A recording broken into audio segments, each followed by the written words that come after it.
तुम्ही आधीच एक डिफॉर्मेशनची केस बघताय, माहित नसताना पुरावे नसताना बोलू नका प्लीज. सांगितलंय राज ठाकरे यांनी. हो पण राज ठाकरे बोलले याला पुरावा आहे.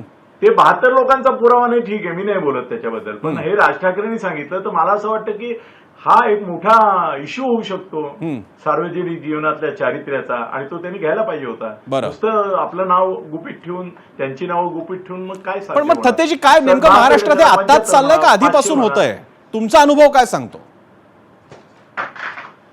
सर ऐक प्रसन्न ऐक. हे बघ, प्राचीन काळामध्ये त्यांचा सगळ्यांचा जो बाप इंद्र, तो जे अप्सरा पाठवायचा ऋषींच्या तपोभंगा करता, ते हॅनी ट्रॅप नव्हते का? तिथून सुरुवात होते हॅनी ट्रॅपची, थेट इंद्रापासून. बरं, येते का ऐकू? हो, पण आताच्या महाराष्ट्राबद्दल सांगा ना थत्तेजी. इंद्र हा पहिला हॅनी ट्रॅपर. बरं, मग चाणक्यामध्ये पण तुम्हाला नीतीमध्ये विषकन्या दिसतात, वेश्यांचा कसा उपयोग करायचा यासाठी, शत्रूला नेस्तानाभूत करण्यासाठी, वश करून विवश करण्यासाठी. त्यामुळे हे काय आताच नाही. आणि मी 55 वर्ष पत्रकारितेत आहे.